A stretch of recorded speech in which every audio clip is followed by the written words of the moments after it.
हिंदू धर्म के बारे में प्राचीन शास्त्रों में बहुत सारी बातों का वर्णन किया गया है। प्राचीन शास्त्रों में ही हिंदू धर्म के 4 युग सतयुग, त्रेता युग, द्वापर युग और कलयुग का वर्णन भी किया गया है। प्राचीन शास्त्र में जिन बातों का जिक्र किया गया है वो किसी न किसी प्रकार से हिंदू धर्म से जुड़ी हुई हैं। शास्त्रों में इन चारों युगों के बारे में जिन बातों का उल्लेख किया गया है उनके बारे में हर किसी को जानकारी नहीं है। बहुत कम लोग हैं जो इन चारों युगों के बारे में जानते हैं। शास्त्रों के अनुसार सतयुग 16,28,000 वर्षों तक का था, जिसमें सामान्य व्यक्ति 1 लाख वर्ष तक जी सकता था। और इतना ही नहीं, सतयुग में व्यक्ति अपनी इच्छा के अनुसार मर भी सकता था। वहीं दूसरी ओर त्रेता युग 12,96,000 सालों तक का था। इस युग में लोगों की उम्र 10,000 वर्ष तक होती थी। तीसरा युग द्वापर युग 8,64,000 वर्ष तक का था और इस युग के लोग लगभग 1,000 वर्ष तक जिया करते थे।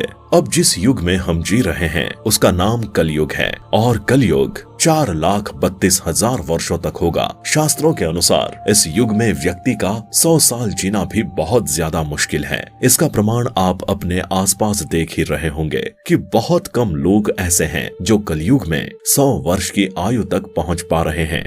हम कलयुग में जी रहे हैं और यहाँ पर यदि किसी की लंबाई 6 फीट से अधिक है तो उसे बहुत लंबा माना जाता है। लेकिन प्यारे दोस्तों, क्या आपको ये बात पता है कि सतयुग, त्रेता युग, द्वापर युग और कलयुग में लोगों की लंबाई कितनी होती थी? लंबाई सुनकर ही आपके होश उड़ जाएंगे। कहा जाता है कि सतयुग में आम आदमी की लंबाई 32 फीट तक होती थी। त्रेता युग में लोगों की लंबाई 21 फीट तक थी। द्वापर युग में लोगों की लंबाई 11 फीट से भी अधिक हुआ करती थी। लेकिन कलयुग में लोगों की लंबाई अधिकतम 6 से 7 फीट तक ही देखने को मिलती है। क्या आपने कभी सोचा है कि जैसे जैसे समय बीतता गया लोगों की उम्र और लोगों की लंबाई क्यों घटी है? आज हम आपको इस वीडियो के माध्यम से सतयुग, त्रेता युग, द्वापर युग और कलयुग से संबंधित कुछ ऐसे आश्चर्यचकित राज बताने वाले हैं जिन्हें सुनकर आपके होश उड़ जाएंगे। चलिए बिना किसी देरी के इस वीडियो को शुरू करते हैं। हिंदू धर्म में रामायण और महाभारत को काफी महत्वपूर्ण माना जाता है। रामायण और महाभारत के पात्र जैसे कि श्री राम, लक्ष्मण, भीम और अर्जुन, इन सब की आयु और लंबाई के बारे में क्या आपको पता है? अगर नहीं पता तो आज आपको हमारी इस वीडियो के जरिए सारे सवालों के जवाब मिल जाएंगे। प्राचीन ग्रंथों के अनुसार रामायण और महाभारत के सभी महत्वपूर्ण पात्रों की लंबाई और उम्र काफी ज्यादा अधिक थी। कहा जाता है कि सर्वश्रेष्ठ धनुर्धर अर्जुन की लंबाई 8 फीट से भी काफी अधिक थी।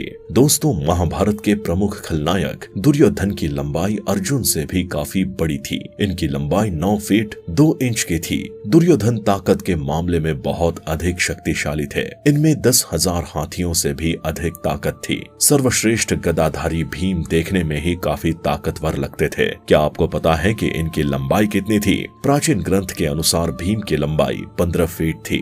हमने आपको अभी महाभारत काल के महत्वपूर्ण पात्रों की लंबाई के बारे में बताया है। चलिए अब आपको रामायण के महत्वपूर्ण पात्रों की लंबाई के बारे में बताते हैं। हम में से बहुत लोग ऐसे हैं जिन्हें ये नहीं पता है कि रामायण काल महाभारत से पहले का काल था। रामायण काल के लोगों की उम्र और लंबाई महाभारत काल के लोगों से काफी ज्यादा अधिक हुआ करती थी। आपको जानकर हैरानी होगी कि रामायण का मुख्य खलनायक रावण 84 फीट लंबा था। आपको जानकर हैरानी होगी कि रावण ने जिस समय शिव जी को प्रसन्न करने के लिए साधना की थी तो उसने पूरे कैलाश पर्वत को अपने दोनों हाथों से उठाने की कोशिश की थी। रावण की लंबाई जानकर सोच रहे होंगे कि जब रावण की लंबाई इतनी लंबी थी तो रामायण में हमने जो कुंभकर्ण देखा था वो इतना लंबा था। दोस्तों, शास्त्रों में ये बताया गया है कि कुंभकर्ण राक्षसों में सबसे लंबा था। लंबा होने के साथ साथ ये ताकतवर भी था। कुंभकर्ण इतना ताकतवर था कि इसने वानर सेना में अकेले ही खलबली मचा दी थी। वानर सेना के द्वारा अस्त्र शस्त्र से किए गए प्रहार कुंभकर्ण के सामने कुछ काम नहीं करते थे। कुंभकर्ण पर वानर सेना के द्वारा फेंके गए विशाल पत्थर भी कुछ असर नहीं दिखा पाते थे। वानर सेना के द्वारा चलाए गए बड़े तीर भी ऐसे लगते थे कि मानो किसी ने कुंभकर्ण को सुई चुभा दी हो। कुंभकर्ण इतना खतरनाक था कि वो सभी वानरों को अपने पैरों तले दबोचकर उनकी जान ले रहा था। दोस्तों, कुंभकर्ण की लंबाई 100 फीट से भी काफी अधिक थी। कुंभकर्ण अकेले ही इतना खाना खाता था कि जितना कई हजार लोग मिलकर भी नहीं खा पाते हैं। ये तो हमने आपको कुंभकर्ण के बारे में बताया है, लेकिन आप ये जानकर हैरान हो जाएंगे कि रावण का बेटा मेघनाथ भी बहुत ज्यादा खतरनाक था। मेघनाथ ने भगवान इंद्र को भी हरा दिया था। मेघनाथ को इंद्रजीत के नाम से भी जाना जाता था। इसके अलावा मेघनाथ को ब्रह्मा जी से आशीर्वाद भी मिला हुआ था। प्राचीन ग्रंथों के अनुसार मेघनाथ की लंबाई कुंभकर्ण से भी अधिक थी। मेघनाथ की लंबाई 110 फीट से भी अधिक बताई जाती है। जिस प्रकार कुंभकर्ण बहुत अधिक शक्तिशाली था, उतना ही अधिक शक्तिशाली मेघनाथ भी था। हमने आपको अभी महाभारत और रामायण के कुछ पात्रों के लंबाई और उनकी शक्ति के बारे में बताया है। चलिए अब आपको भगवान परशुराम के बारे में बताते हैं। यदि आपने रामायण और महाभारत देखी हैं, तो आपको पता ही होगा कि परशुराम जी का जिक्र रामायण और महाभारत दोनों में ही है।